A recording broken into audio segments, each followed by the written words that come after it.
Mr. President, is to move to cancel his passport. So dahil nga may warrant of arrest na ho siya, so ang kanilang ginawa ay pakansela po yung kanyang passport para ma-inform po ang Interpol ng red notice at maaresto siya ng Interpol. No? Dito po papasok yung ating relasyon between the different international agencies na pwede pong umaresto sa kanya.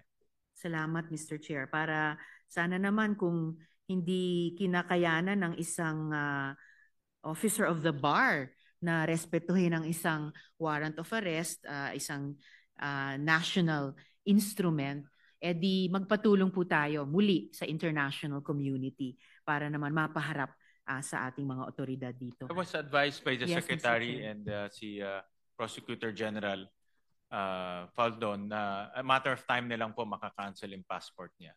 Alright. Salamat po, Mr. Chair. At si Cassandra Leong po ba, under detention pa rin ba siya ngayon, Mr. Chair?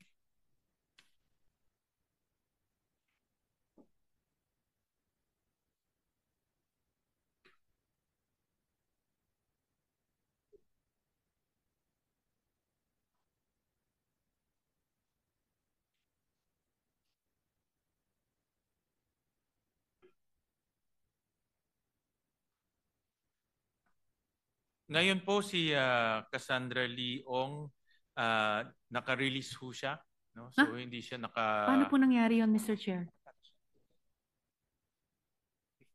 Hindi siya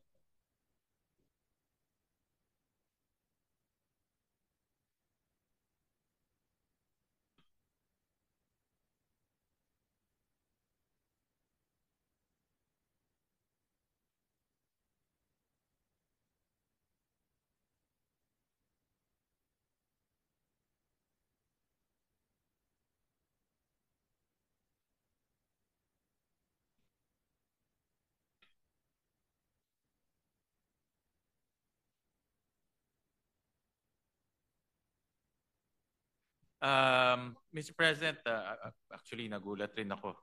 Mr. Chair. Pareho ho tayo nagulat kasi tinututukan ho natin tong case before. I was advised that dahil nung nag-recess po yung Senado, pinalabas ho natin siya because pag po natin siya. Oo, because pag nagmo-move from one Congress to the other Congress, pinapakawala ho natin yung mga na-detain dito. So nung pinakawala ho natin siya... Dito po ba siya nakadetain, Mr. Chair? Nung panahong iyon? Parang hindi ganun po recollection ko, Mr. Chair. Please correct me if I'm wrong. Mr. President, I was also asking sa House pala, sa House. Sa House. She was detained in the House. I'm sorry for that wrong information. Right, Na-detain ho siya sa House. And then because of the transition from the 19th Congress to the 20th Congress, pinalabas siya sa detention. At that point, wala pang kaso. No? So ngayon ho, mayroon ng kaso, the same, qualified human trafficking. Unfortunately, because nung nakalabas siya, tsaka lang na-filing kaso, at large siya ngayon. No? Wow. Mr. President. So meron na siyang kaso ho sa RTC Branch 157 of Pasig. Ito po yung human trafficking case involving the Lucky South 99 compound in Porac. Opo. So, Mr. Chair, kanina nagulat po tayo. Ngayon, sobra naman akong nababahala. Dito nga po sa Senado, maingat po tayo na kapag may nakadetain tayong mga tao, talagang hanggat maaari sinusubukan natin na siguruhin na pag umandar na yung investigasyon, yung case build-up, lalo na pag mag-i-initiate na ng judicial proceedings yung executive na present yung taong yun para dumaan sa proseso. So, while of course, as we always attempt exercising interparliamentary courtesy dun sa mga counterparts natin sa House of Representatives, nakakabahala talaga na at ngayon pa na humaharap na si Cassandra Leong sa kaso sa RTC sa Pasig. So paano na po magiging katulad ba sa sitwasyon ng gobyerno kay Harry Roque na hindi present yung tao para humarap sa proseso? Paano pong mangyayari ngayon, Mr. Chair, kay Cassandra Leong?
Well, pareho sa kanya ho ang yung sitwasyon ni Cassandra Lee, the same po with Harry Roque since Opo. mayroon na siyang warrant of arrest, hinahanap na ho siya ng ating kapulisan dito po sa within our jurisdiction. Pinapa-verify ko lang ho sa BI kung nakalabas na or nakatakas na. But automatic naman po yung whole departure order. Alright. No? So pinapa-verify lang po kung nakawala na. Ang kinakatakutan lang ho natin baka rin yung the same sa backdoor. Exactly. Remember Opo. kay Alice Go, no? Opo. But ngayon po mayroon ng warrant of arrest at hinahabol na ho siya ng ating kapulisan at enforcement agencies.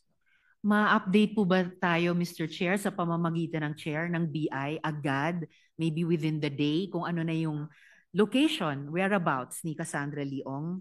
Dahil in-update ho ngayon ng kumukuha na ang BI ng information. And bibigyan ho tayo ng extensive report rin on the Lucky South 99 issue kay Cassandra Lee, kay Harry Roque, and all of that. No? But they're verifying it right now. Salamat, Mr. Chair. At mabuti may automatic na whole departure order na. Kasi baka mamaya mag-reunite lang si Cassandra Leong sa ninong niya na inimbestiga din natin dati at mag-disappear na sila sa face of the earth, at least dito sa Pilipinas. Napakahirap naman pong ganong sitwasyon din, Mr. Chair. So,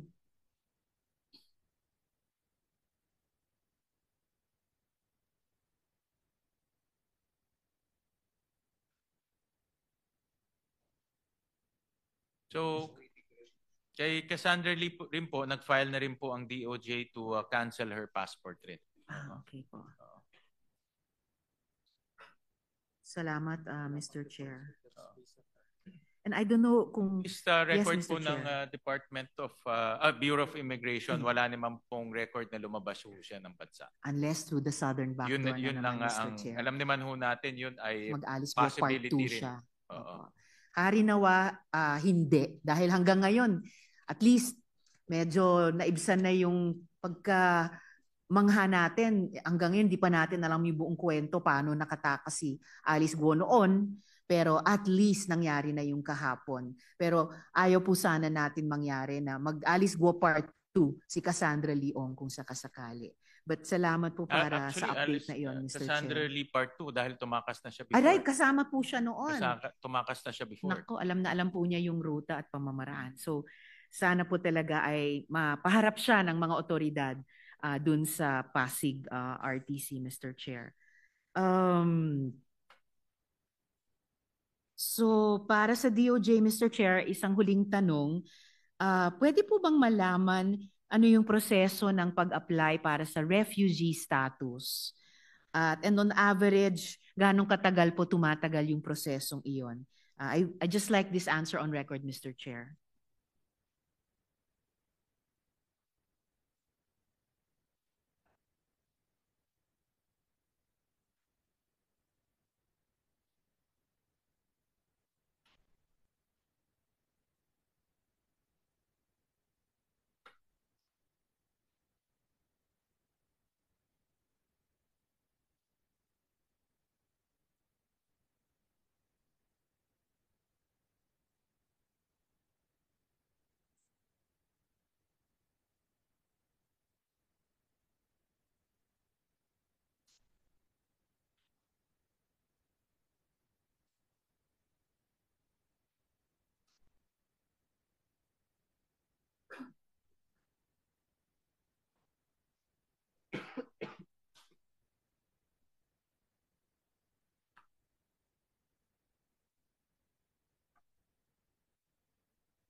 Ang process po ay they can apply to the DOJ, and ang qualifications or ang grounds ay under persecution.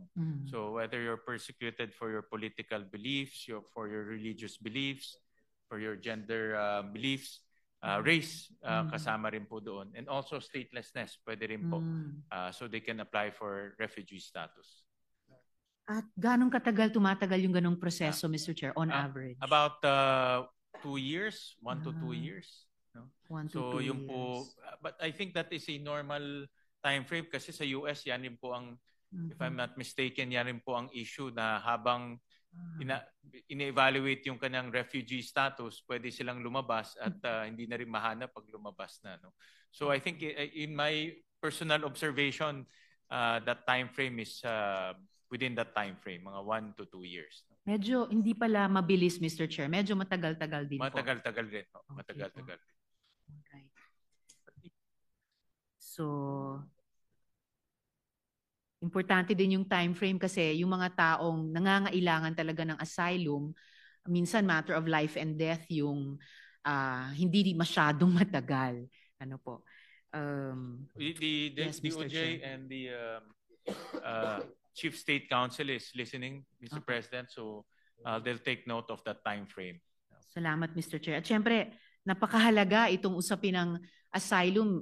Isa sa pinaka siguro mahalagang tulong o in a way, isa siyang hiyas, no, na hawak ng gobyerno para makatulong sa ibang mga tao, hindi man natin kababayan pero kapwa-tao. Of course, a prominent example yung ginawa ni dating Presidente Quezon para kupkupin yung mga European Jews dito po sa ating bansa. So isang hiyas talaga, napakahalaga, isa sa pinaka-iniingatan natin dahil literally pwedeng magligtas ng buhay ng ibang tao. And dahil hiyas, parang yung usapin ng Filipino citizenship na lalo nating napatingkad yung kahalagahan ng ating mga investigasyon laban sa POGO, dapat talaga pakaingatan. And in no instance, on the opposite extreme na dapat maabuso o abusuhin.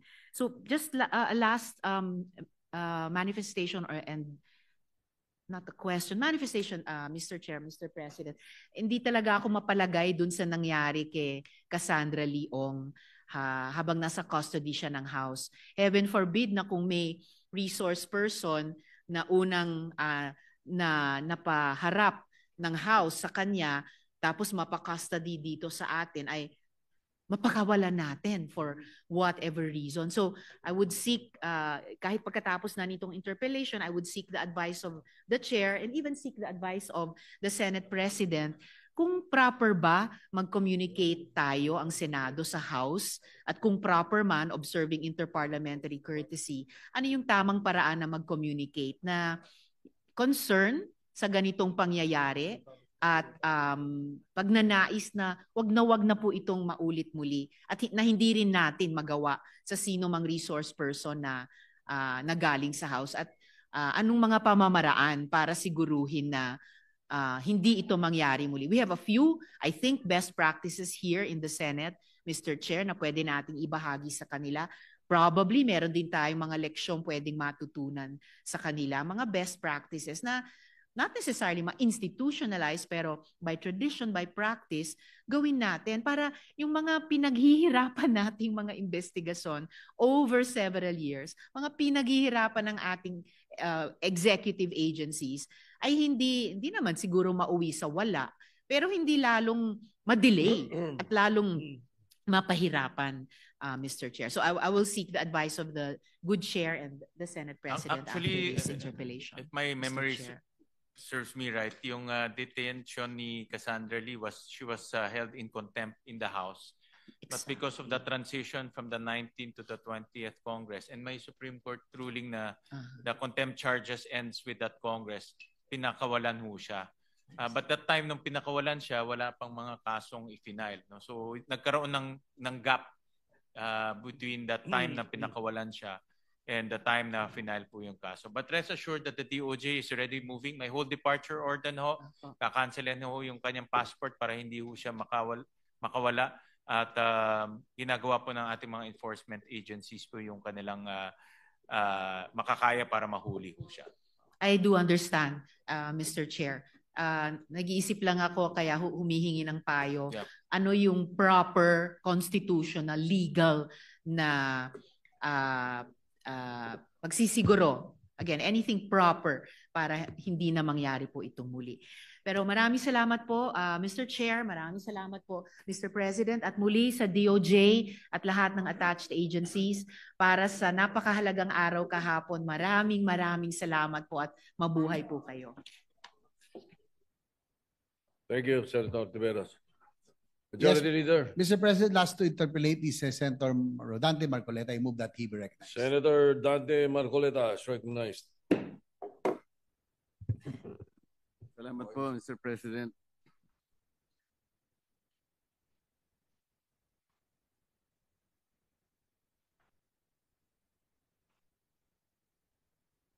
Mr. President,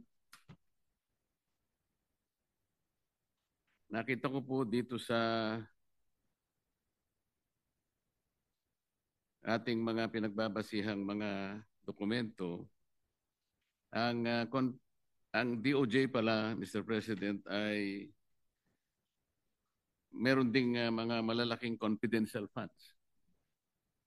Magmula noong 2020, medyo maliit lamang yun, 193 million. Pumalo ng 216 million, 2021. Bumaba ng konti, 176 million, 2022. Umarangkada na naman noong 2023, 526 million. Bumaba ng 2024, 168 million na lang. Bigla na naman pumitada ng 2025, 1.5 billion. At ngayon po sa GAB natin na isinumite rito, Sir President, Sir Sponsor, 364 million na lang. Pero dinagdagan po natin sa ating committee report, Mr. President, Sir Sponsor, ginawa uli natin na 729 million. Hindi ko po masyadong nasasakyan, Mr. President, kung bakit noong 2025, tumaas po ng 800% ang confidential funds ng Office of the Secretary of Justice. Bakit po, Mr. President?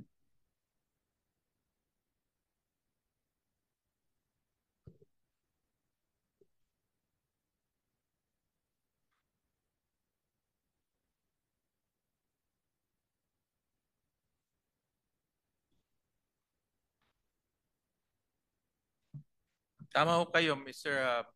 Senator Marcoleta. Yung pag-increase po ng confidential fund sa Office of the Secretary, ito po ay request ng ahensya in the context nitong mga nangyayari ho sa atin ngayon sa flood control issues at mga iniimbestigahan ho nila.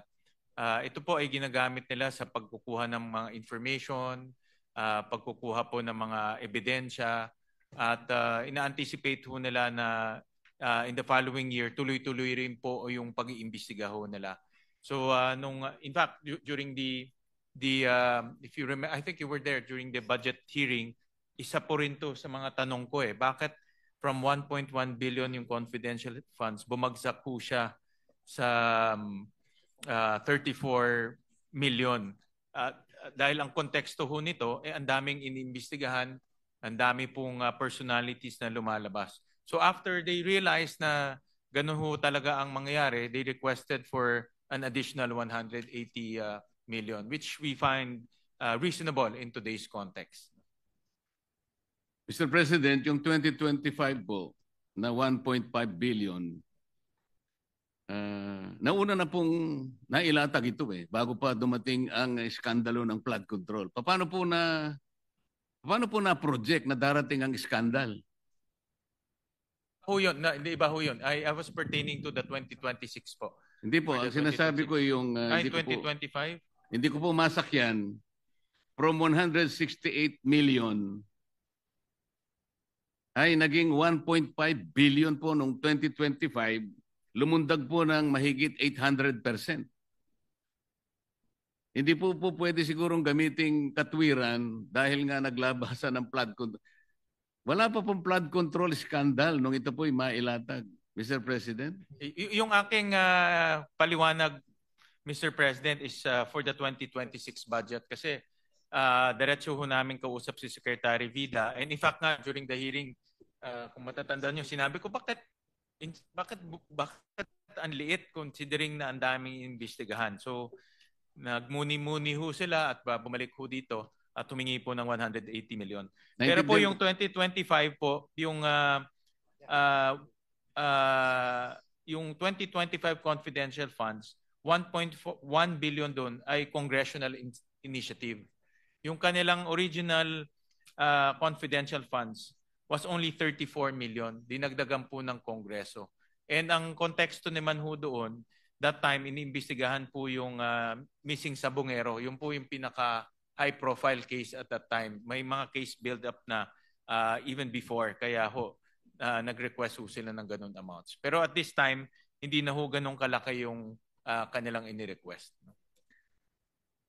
Ano po yung mga high profile cases na kinakailangan pong lumundag ng mahigit 800% ng inyong confidential funds? At kailangan ba na dapat ganun karami ang confidential funds ninyo para lamang makapag-usig kayo, makapag-imbestiga ng mga kaso? Ang tinatanong ko po rito, Mr. President, ay yung nakapagtatakang biglang pagtaas na lang eh. Na kung ipaliliwanag in general terms na kasi po merong mga high profile, hindi po natin masusukat sa pamagitan ng ganong klaseng pangangatwiran lang. Pondo po ito na bigla na lamang umakyat ng ganong kalaki.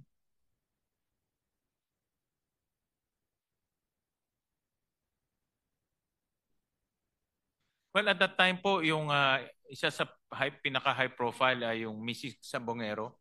At alam naman ho natin prior to the flood control, ito talaga yung binibigyan ng malaking diin na isang tabi lang ngayon because of the flood control. But at that time, full force of DOJ ang nag-iimbestiga ho nito. At maraming headways na. In fact, nakita na nila yung mga patay sa Laguna Lake at yung mga buto sa Laguna Lake. So, yun po isa sa mga high-profile cases na inimbestigahan nila. Meron rin pong mga cases doon sa mga detention facilities ho natin, yung mga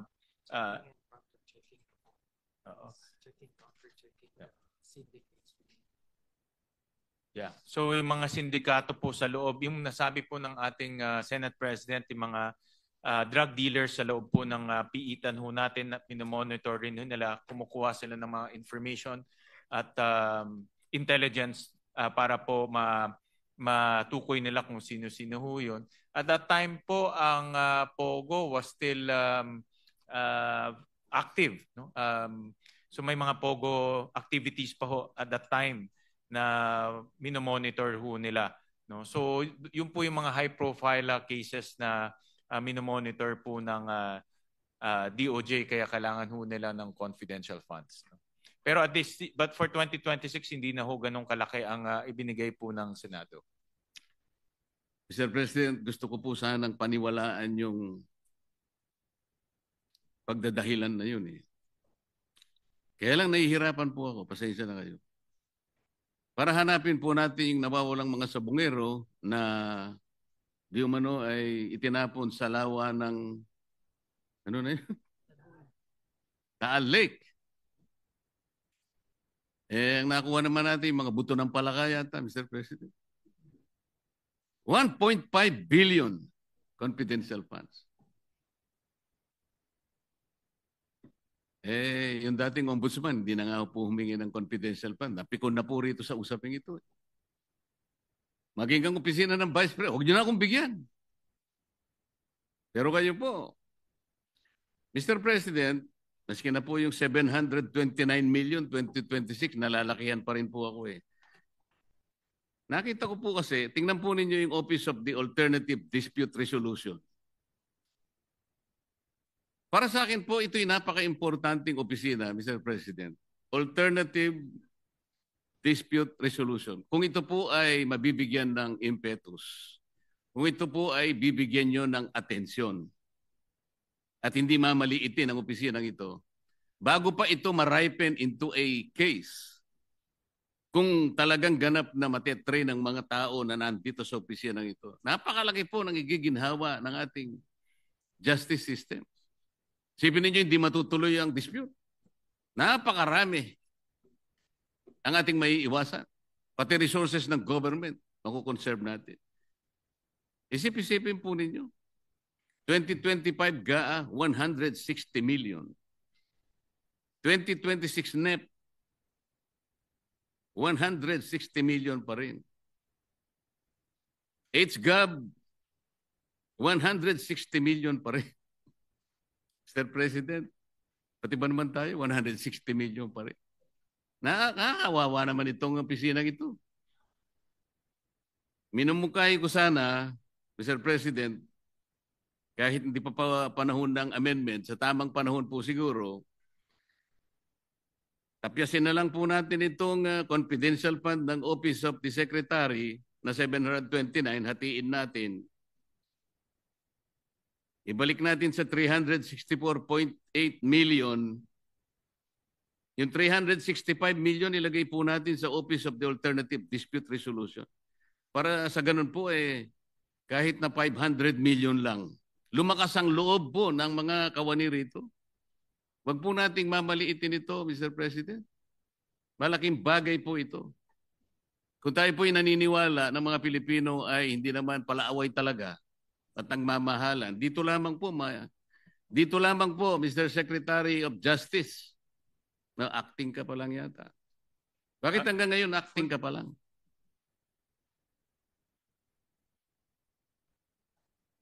You're not supposed to answer that.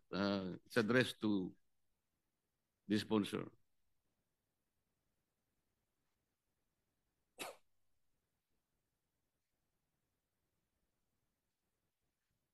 Opo, hindi pa ho siya nako-confirm, Mr. President. So, acting but with the full-fledged powers of the Secretary, Mr. President.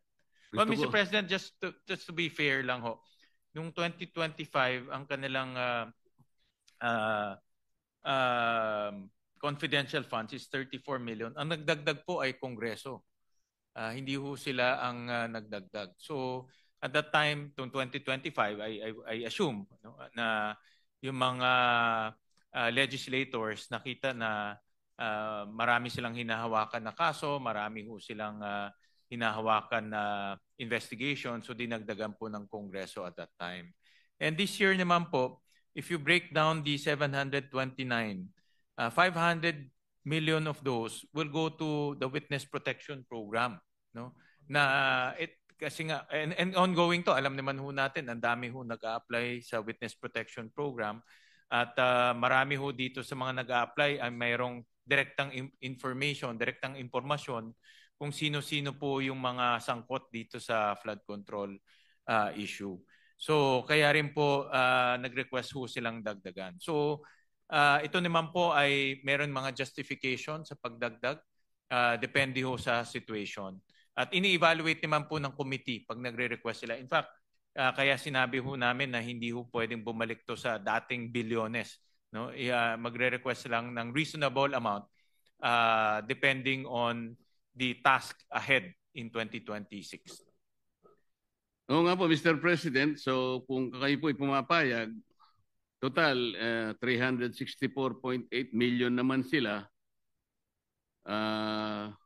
sa HGAB.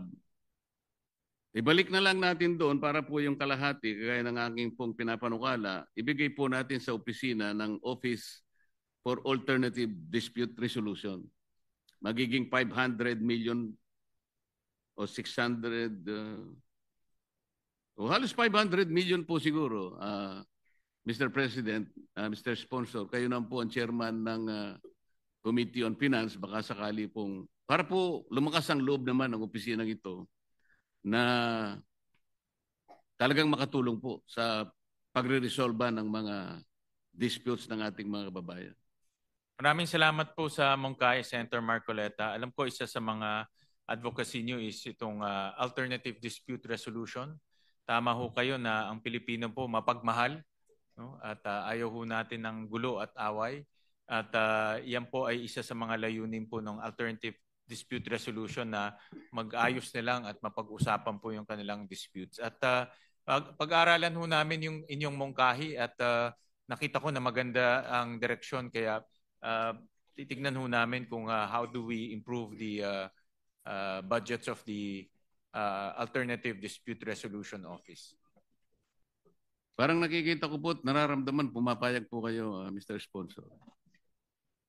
Basta kayo po nag-suggest, sigurado po ako na ano ho yan, mahalaga ho yan. Salamat po. At saka pinaalala po nyo sa akin na naman yung WPP. Ayaw ko na po sanang puntahan yun.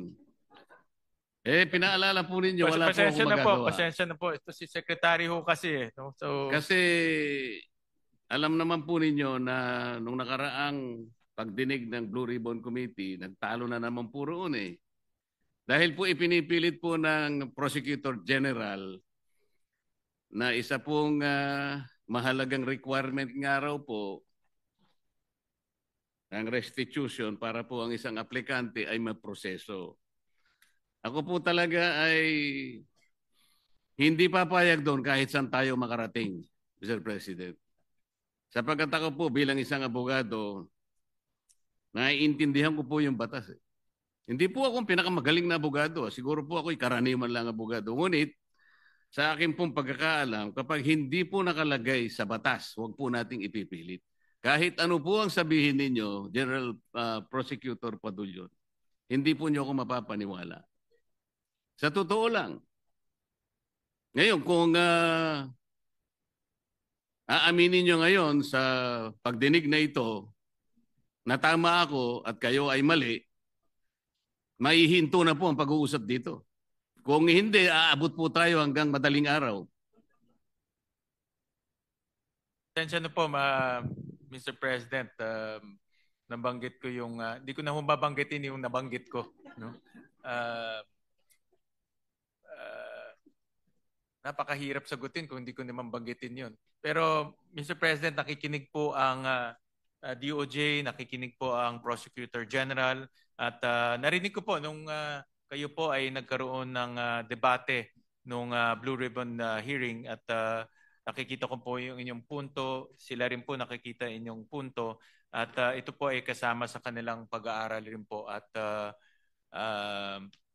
pinag-iisipan nila ho ito ng mabuti po, at bibigyan ho tayo ng feedback later on. Kasi po, Mr. President, ang ini-invoke niya ron ay kahit na anong pilit ang gawin niya, kahit anong pamamaluktot at bending the law, hindi po mangyayari. Ang sinasabi po niya is Section 7 po ng Republic Act 6981. Ang sinasabi po roon, confidentiality of proceedings.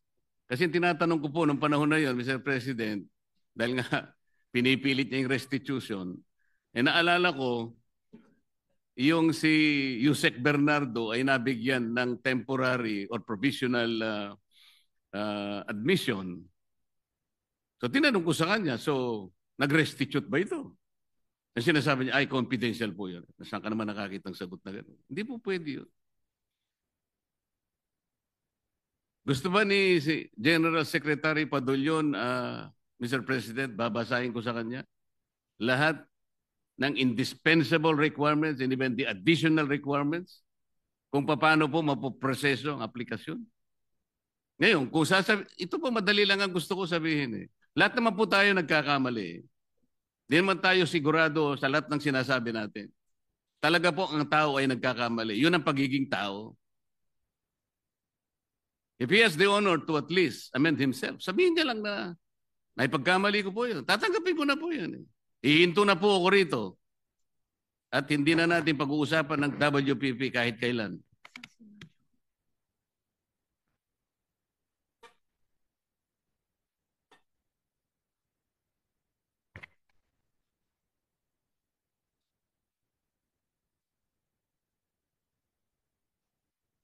Mr. President, alam ko naman po yung stance ng ating kasamang Senator Marcoleta, at narinig ko nga yung inyong debate ng Blue Ribbon hearing. Very clear naman po sa akin ng inyong posisyon. Nasabi po ni Prosecutor General yung posisyon ng ehensya at para sa akin very clear rin, may basehan rin. At pero tingin ko baka mahirap ma-resolve ba ito ngayon dito, no? Kasi this is a difference of opinion and understanding. Ang suggestion ko ho ay bigyan ho natin ng panahon ang DOJ na pag-isipan mabuti ito, magmuni-muni. Nakikita ko naman ho pag sila ho pinag-iisip man, nagmuni-muni, bumabalik ho sila dito para magbigay ho ng kanilang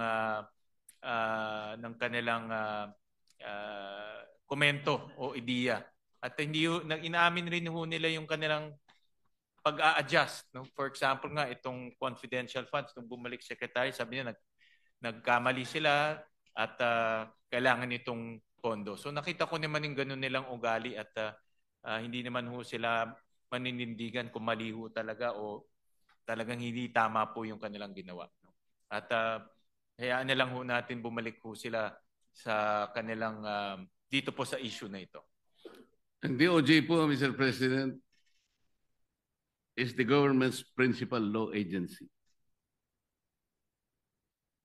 It serves as a counsel at the same time a prosecutor. Napaka-importante po nun eh. Ngayon, ang ating Prosecutor General will offer an opinion. His opinion will not even matter. We talk about the clear and unmistakable provision of the law. Wala pong sinasabing restitution. Para mag-imbento po kayo ng restitution is a requirement under a memorandum or blah, blah, blah. Hindi po pwede yun. Because as a lawyer, we always say, the spring cannot rise higher than its source. The very source, Mr. President, is the law itself. Hindi po pwedeng memorandum o opinion ninyo mangingibabaw sa batas. Ngayon, nahihiya kayo na aminin nyo na nagkamali kayo. I don't care about it. I care about the public. They should not be misled and mistaken about your opinion. Nasa sa inyo po kung kayo ay magkukusang loob na magsasabi na nagkamali kayo o hindi. And you wanted to maintain your pride. Ayos lang po sa akin yun. Maraming salamat po, Madam President. Thank you to Senator Marcoleta and loud and clear po ang inyong saloobin at I'm sure that the DOJ will take note of this and reflect on your comments.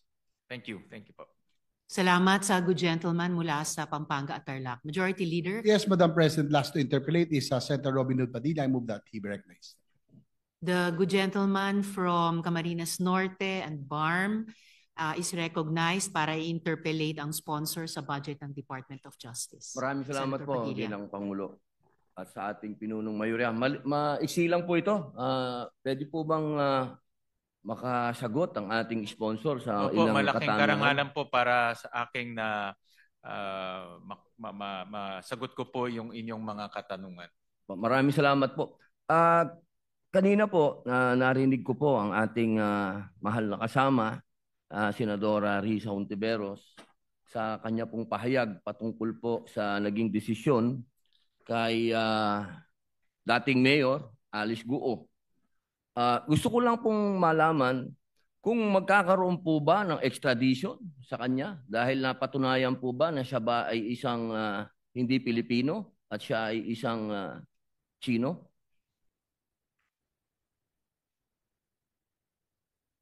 Pakagandang tanong ho yan. In fact, maraming nagtatanong ho yan na mga kababayan ho natin dahil na-revoke na ho yung kanyang birth certificate o na-cancela, sorry, yung kanyang birth certificate.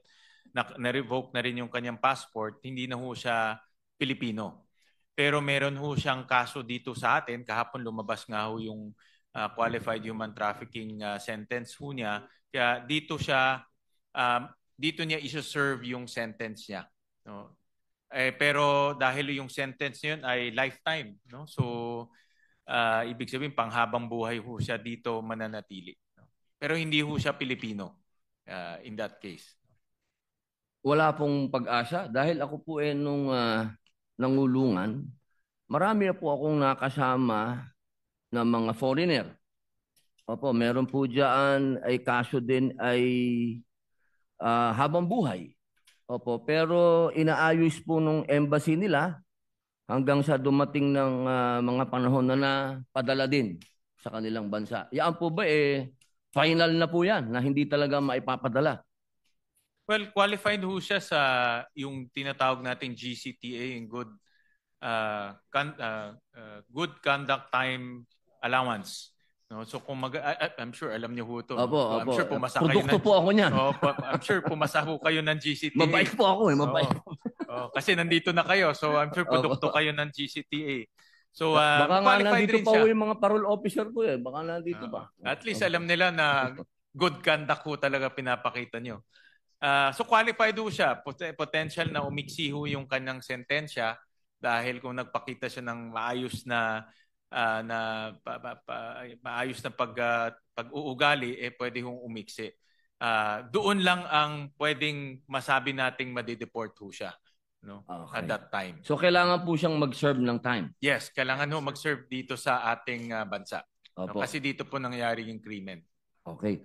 Ito naman pong susunod ko manifestation lang po ito. Tapos na po yung okay na po, nasagot nyo na po. Ito lang po, manifestation lang po ito, maiksi lang po ito. Noong June 2025 po, ang Hungary ay umalis po sa ICC. Sa kadahilan ng ayaw po nilang arestuhin si Benjamin Netanyahu, ang Prime Minister po ng Israel. Dumating po doon, hindi nila inaresto, wala naman pong nagawa ang ICC, kundi magreklamo sa EU, ba't ginawa yun ng Hungary, ganun. Sa akin pong manifestasyon, kung kaya pong gawin ng Hungary na baliwalain ang ICC, sana po dumating ang panahon ng ating inang bayan ay proteksyonan po. Isipin niyo po, si Netanyahu ay hindi po yan Hungarian.